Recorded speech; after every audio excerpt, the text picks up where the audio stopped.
I missed it, didn't you?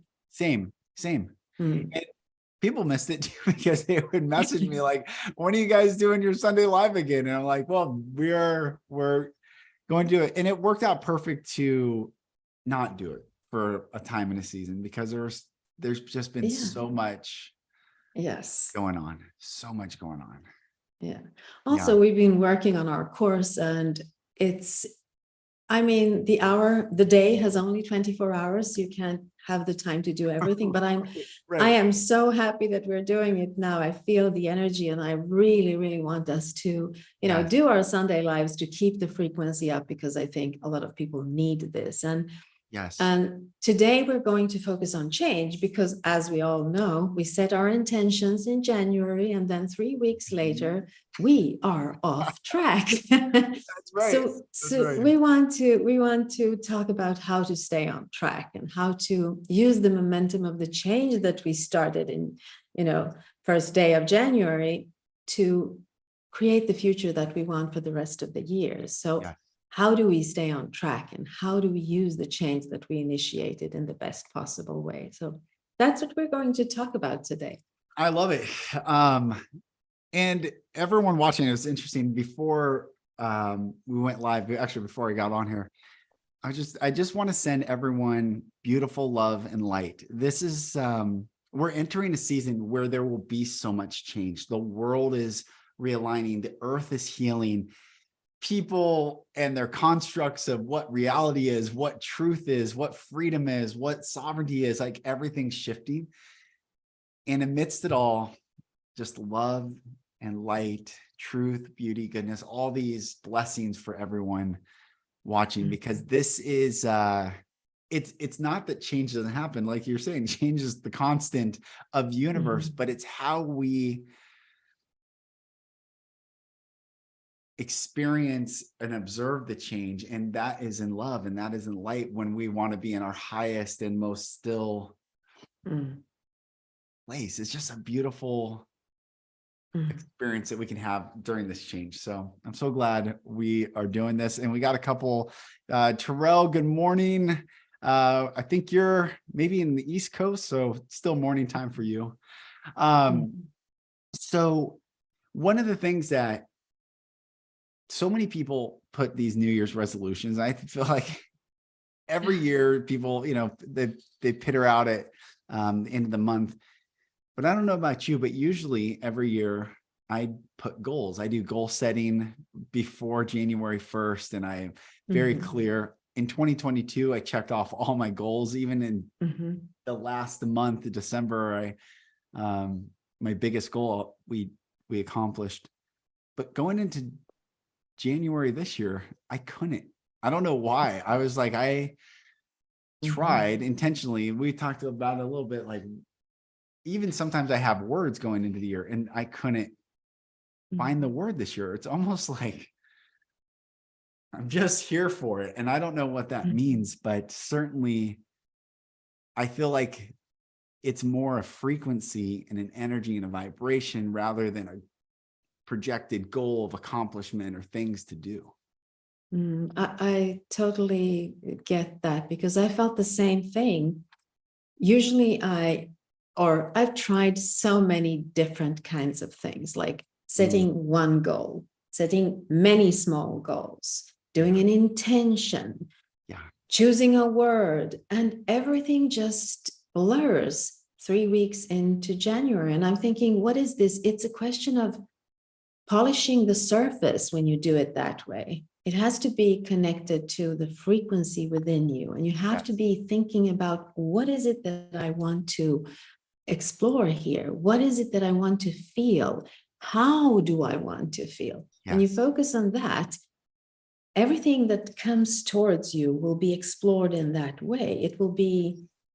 You will be set to seek a feeling instead of reaching a goal, because reaching implies that you're moving in any direction, and you're not actually moving in any direction. Everything is change around you, and you're the stillness standing still. So you have to find out, what's the frequency, what's the what's the emotion that you want to explore in this stillness, and then using anything that comes towards you to find that emotion. And this is why I think it's very hard to even find the words. I mean, I would say, well, I want to explore peace, but that wouldn't be for the entire year. I actually want to explore some excitement too. Yeah. So, oh, I see you have a baby crawling around.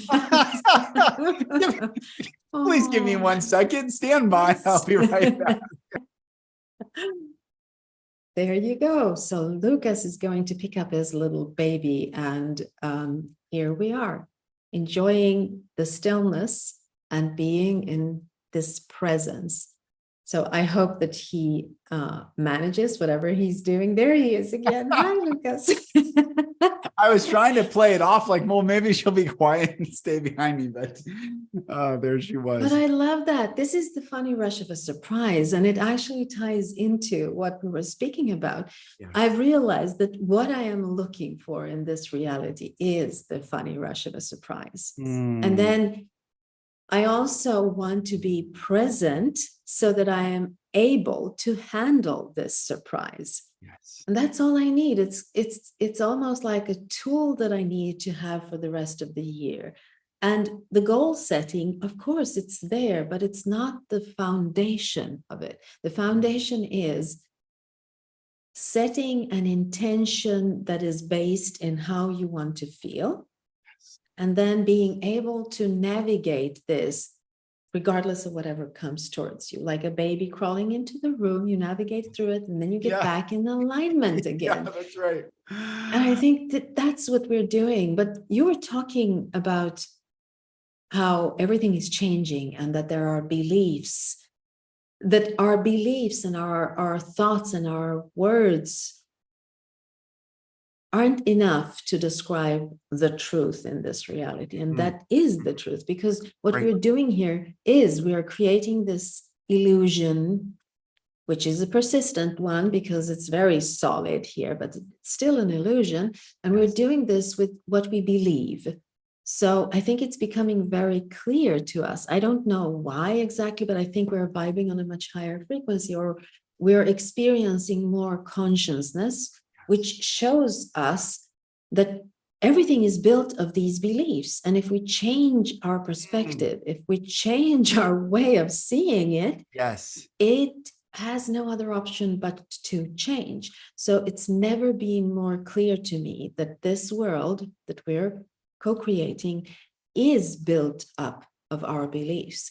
Now we have to become very aware of, what is it that I believe? So good. So good. I had a conversation last night around a fire with a buddy. We're talking about beliefs. And he said, believing, a belief structure means nothing as far as the truth. When you know something, you don't believe it. And I was like, oh, this is interesting. Knowing, this is like your book's called Know the Truth. When you know the truth, you don't have to believe in the truth. Like believing in Santa Claus, this like thing they have to, do you believe? If you're not a believer, and they like this pressure to like put a belief into an external construct, which is what you're saying, the reality of all these beliefs, and we are playing with all these, which is completely different than knowing. Without a doubt, when you know things, you don't question them. There is no doubt in it. The doubt always rearranges the reality. It changes it. But you know, when I was trying to figure out the name of my book, I was playing around with know your truth, know the truth. And I remember that I felt very strongly that it had to be know the truth.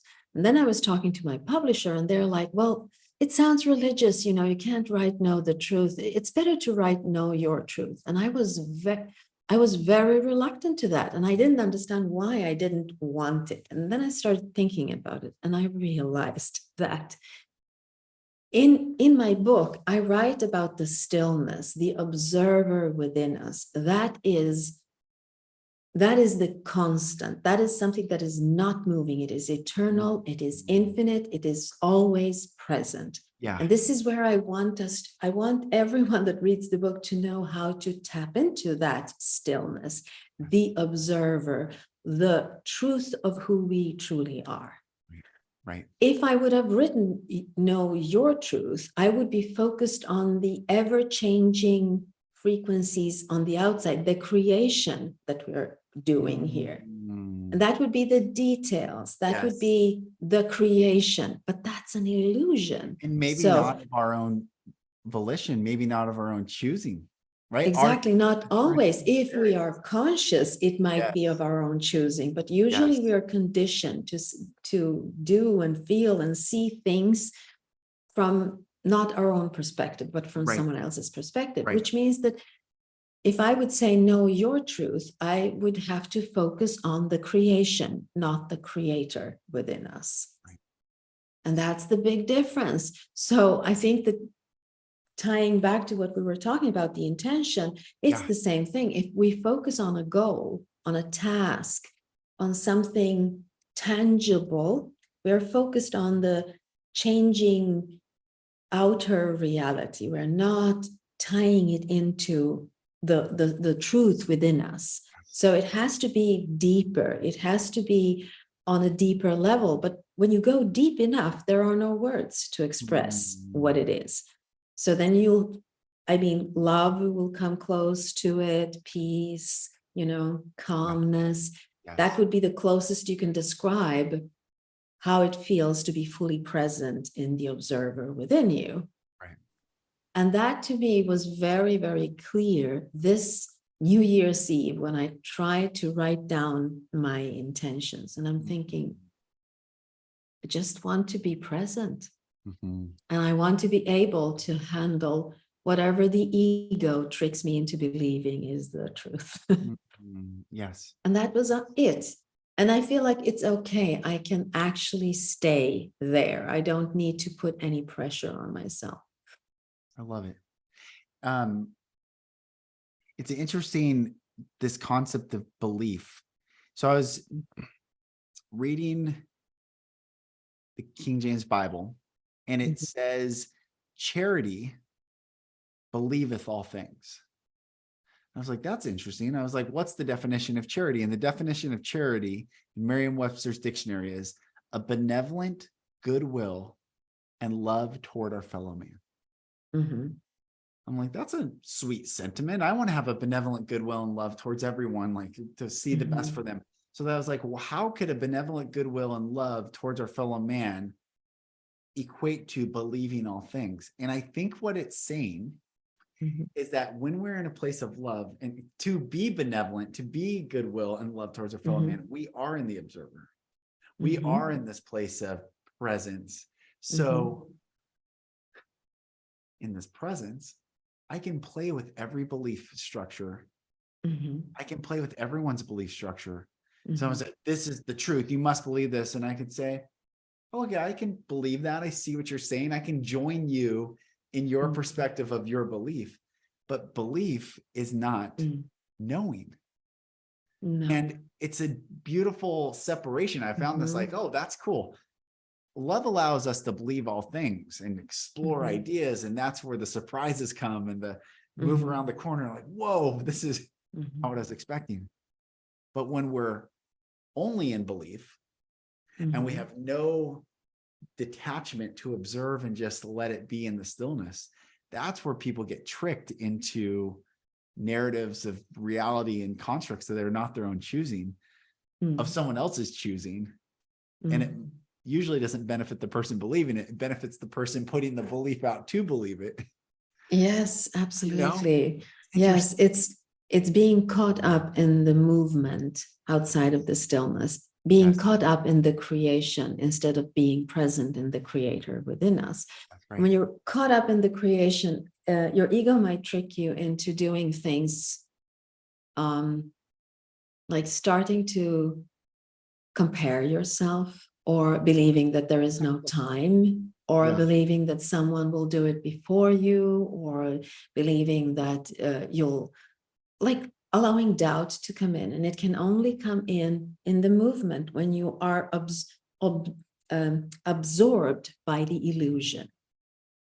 So staying in this present does not mean that you're not doing anything. It doesn't mean that you have no goals. It doesn't mean that you have no intentions. All it means is that whatever happens on the outside, you know how to handle it. It's the only thing that actually truly matters the whole year. This is why we fail, because it's not rooted in the center of our being. And for me, that was a realization this year that I cannot put any goals out there. We do have lots of goals. I mean, we're launching our course and writing my book, and you're doing your things. We have goals, but it's when these goals become the metric of our value. If we don't reach these goals, or if they turn out to be different than we expected, then we feel like we are a disappointment. We are disappointed in ourselves. And that usually comes around week 3 in January, which is horrible. It's the week of disappointments. And I've actually been thinking about that too. You know, what is a disappointment? Why are we feeling disappointed in ourselves? Because we didn't do what we promised ourselves to do. So we broke a promise to ourselves, and that's painful. And looking at what is a disappointment? Well, it's an appointment which you miss with yourself. And this is why you feel disappointment. Like you are not happy with yourself for missing an appointment with yourself. It's easy to miss appointments with yourself. This we do all the time because we think that since nobody sees this, since we are not breaking anyone else's heart, it's okay to break our own hearts because it's within. We don't have to show our shame or guilt or suffering to anyone else. We just explore it within us. But if you look at reality the way I do, and everything is energy, then it doesn't matter if you're exploring it on the inside or it's on the outside. It's one and the same. Everything is the same energy, changing its form. So when you are disappointing yourself, I also feel it. Yeah. Because I'm part of the whole. Yes. So it shouldn't be easier to disappoint yourself or be angry at yourself or feel bad feelings towards yourself. It shouldn't be easier than doing it with someone else. It's the same thing. And it has to do with how we value ourselves. When you start valuing yourself, you also realize that I need to keep the appointment that I have with myself. Right. And for me, it was a very, very little thing this year. I decided that I will do the plank. Is it called the plank in English? Yes. Yeah. Do the plank for 2 minutes, 3 times a day. And I thought this is going to be very hard for me, but it wasn't. When I started doing it, it's 2 minutes of my life. It's nothing, but it's just me being there for myself.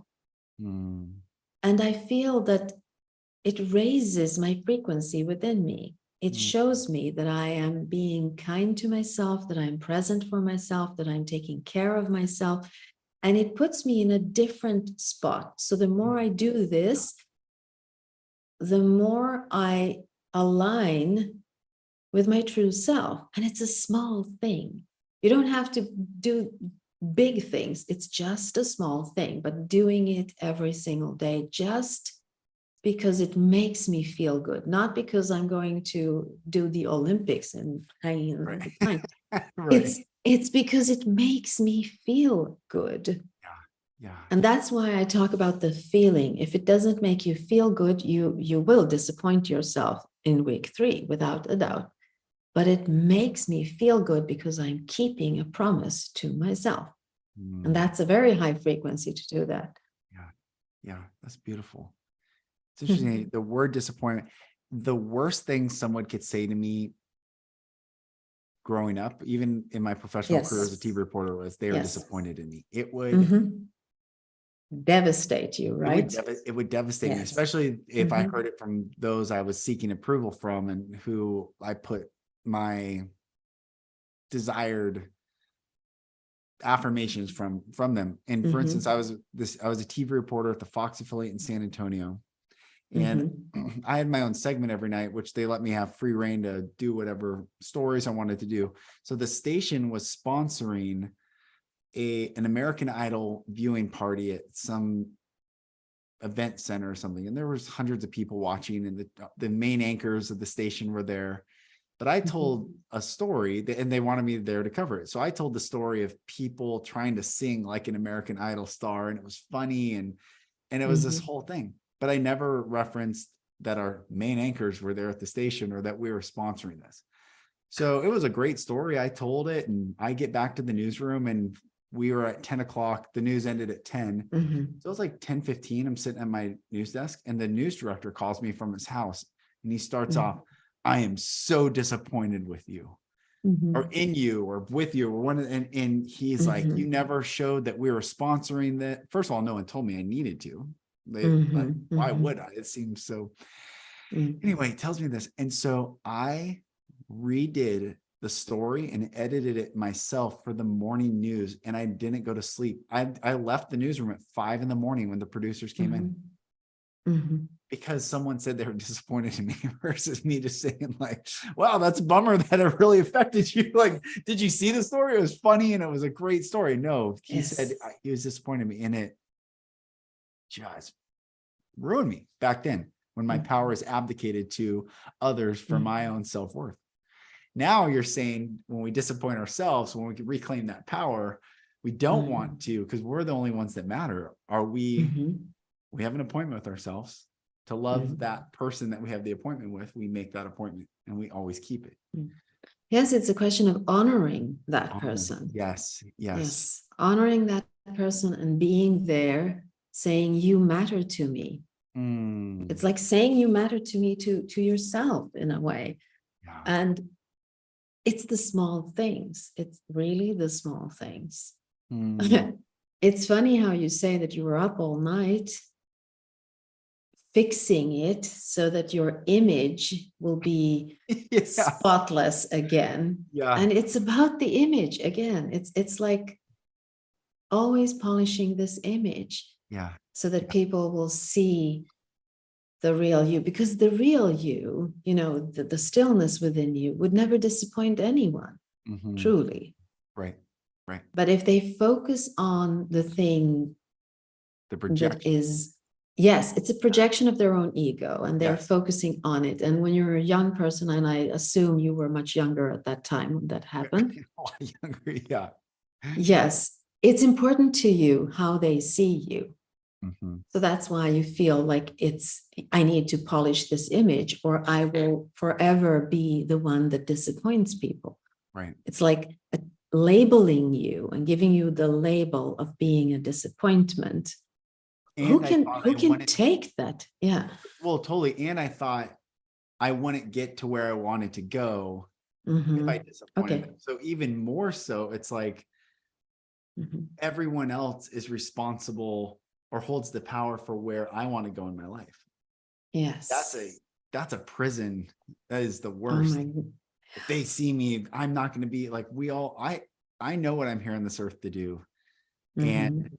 it's not a matter of other people finally saying, "Yes, that's what you're supposed to do. I know what I'm here to do, and I'm doing it." And Yes. but before I was like, "Do you see me?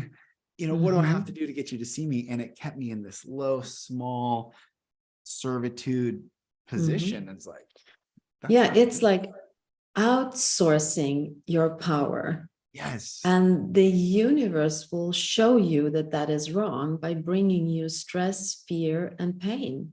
To say it's an alarm ringing, you are out of alignment with yourself. It is not the true power you're Mm, looking for. mm, It's never outside of you. yeah, This is why I always say there is no power outside of you, mm, only the illusion of power in the physical world, but there is no power outside of you. right. No one can make you move your hand. Only you can do that. And everything in the world out there is a fractal of this. Only you have the power to make any kind of movement in your reality. Only you have the power to do that. But it seems like it when you're, entangled in career or business or whatever it is, and you want something on the outside, then you need to play the game. And the game is the constant change on the outside. Right. But if it's not rooted in this stillness, the game will be hurtful. It won't be what you want it to be. Well, I think it's also, I think it's something like this is why we're launching a course or why we're coming out with this course, because I think when people hear that, it makes sense, but so many people don't know how. Yes. I wish someone would have just shown me how. Lauren and I were talking this morning, and she was talking about all the trust that she's just never trusted anyone her whole life. And then 2016, we start getting gang stalked, and she didn't trust, I mean, just people that were infiltrated into our storyline. And it was, and that doubled down the mistrust. And so she is, all these physical things that she's been dealing with is the body showing that she hasn't even trusted her own self. And there's this alignment. So we're talking about trust. And I said, I wish someone would have just shown me how a lot sooner, because it would have saved so much pain, like a guttural pain. And what's cool about the course that we're doing is everyone is going to find their own story or their own truth, their own stillness. And it's not, hey, become like Gordana, or hey, become like Lucas. It's, hey, become like who you're really from the inside out, who you are. How to do it? Here's some practical tools. Yes. Through it. Yeah, the tools. Yes.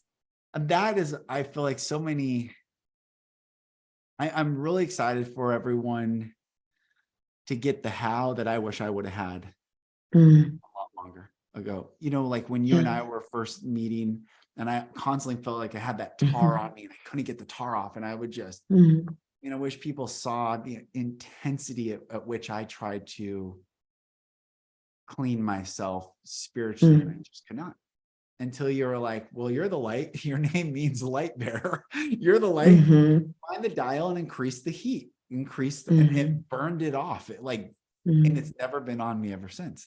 Like, if you were the one to show me how, you didn't say, hey, if you believe these things, or if you do these like mantras, you're like, just increase your light and it will burn it off. And I was like, and it did. And it's never come back. That type of how is life-changing. Yes, it is, because illumination from within can literally only happen from within. I mean, if you have the tools, you have to do the job yourself. And that's what we're talking about here. Yes. I think that for me personally, I wish that someone would have told me that my wounded self, or the ego within me, would tell me untrue stories about this reality until I would realize that they are untrue. For me, it would seem like the world is what the ego shows you that it is. In my case, it would be the victimhood that was always like a veil over my eyes when I was younger. I was always feeling like I was the victim of outer circumstances. It's like describing you wanting something and thinking that people out there have the power to give it to you if you just do what they need you to do. Like, not being yourself, being what they want you to be. And for me, victimhood put me in a position where I thought that whatever I was doing, I was going to be the victim for the rest of my life. And that's how life is.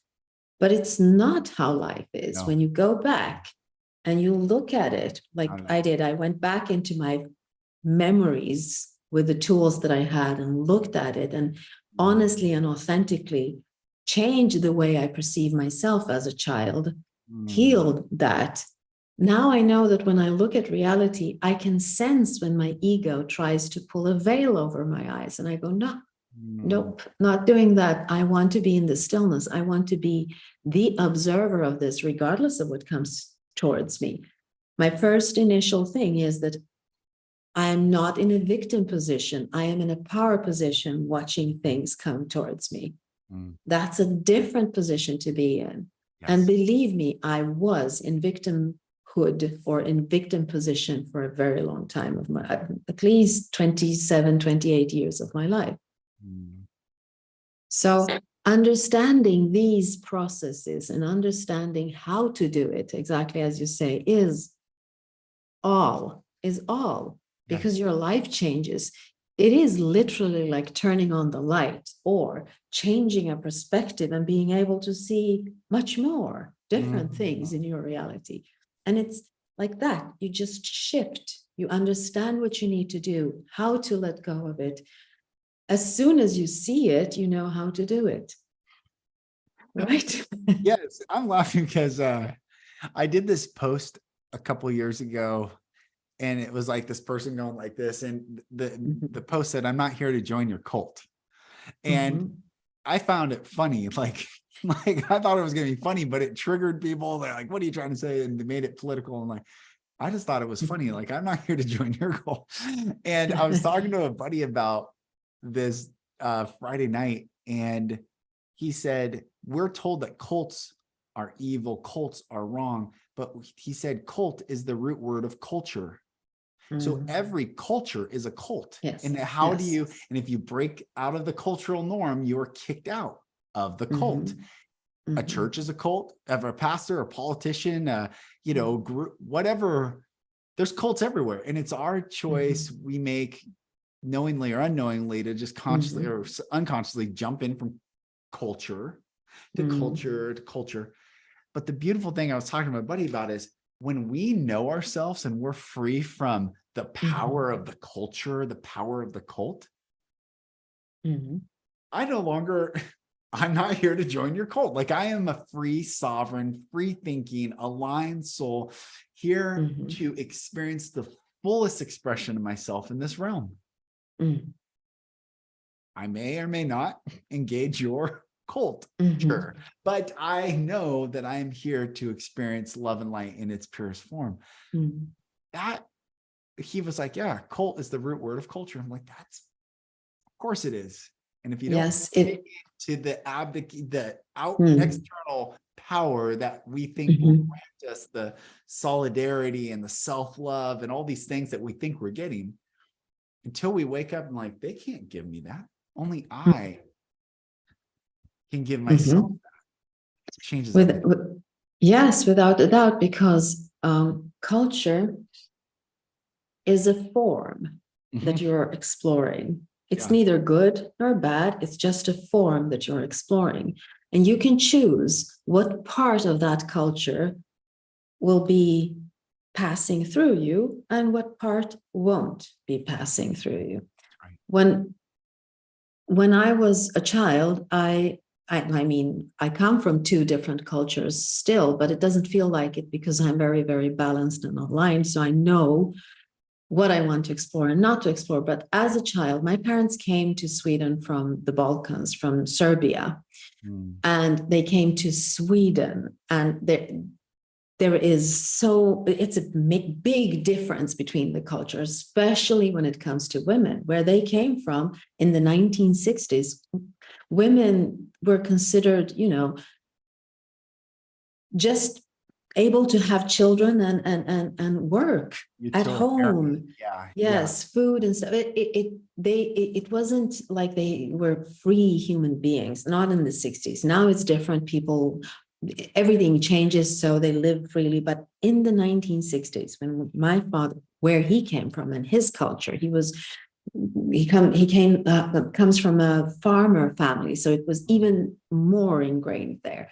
And coming to Sweden, where women's liberation, this is literally where it was born. So women were free here. For him, it was he had a hard time to grasp this all. And then having a girl, his first child was a girl, this meant that I lived in two cultures. Like in my home, there was one culture that was prevailing. And when I went to school, a totally different culture. And some people might say, well, that was hard. It wasn't. I learned how to navigate these two cultures, but it also made me realize that I am neither that nor that. I am something in between. I could see that this was something that I could enjoy if I wanted to or not. So I learned how to pick the cherries from both cultures. Beautiful. So just because you're born into a culture doesn't mean that you have to accept everything that is in that culture. You can enjoy what you want. It's like looking at the brightest side of every obstacle that comes to you. Look for the brightest side of that culture and use that, and leave the rest where it's supposed to be. Because where we focus our attention, the energy will flow there, and we will be creating more of that. So for me, it's like I took everything that I felt was the best from the Serbian culture. Like it's a kick-ass attitude coming from that culture. Right. And in Sweden, it's more like we are diplomats. We are not engaging in anything. It's tepid all the time, but that's also a good thing. So I can use both of these things to balance myself. It could have been a disaster if I would focus on the worst part of both cultures. Yeah, it would be a disaster for me. Right. So you see how, again, it comes back to what you do with wherever you are and whatever comes towards you. It's a question of how you deal with it, not where you are and what comes towards you. Right. Always. Right. So beautiful. I'm so glad we're back doing these lives. Yes. I'm so excited to launch this course, and everyone watching,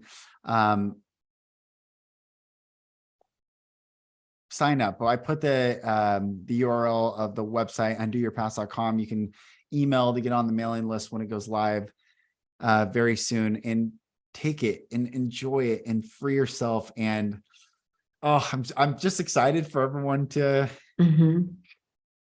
the journey, to find photos, to see the truth, to experience the beauty in their life. And so thank you for journeying on this. Co-creating it. Yeah, yes, I know. Yeah. Absolutely. What I love so much about the course is that we are using photos in order to reach deeper levels of memory. Like really, the photos become a key to unlocking memories in order to find who you were in those memories. It's easier to find the wounded child within you, if you have visual aid to see the energies in the picture and to understand the relationships. Sometimes we just have a feeling, but we can't put words to it from the past. We just know that things weren't right. But then when you start looking at the pictures, the way we show you how to look at them, things emerge and you understand that, oh my God, I understand why this is so. And understanding the why is so, so big, because it helps you retell your own story.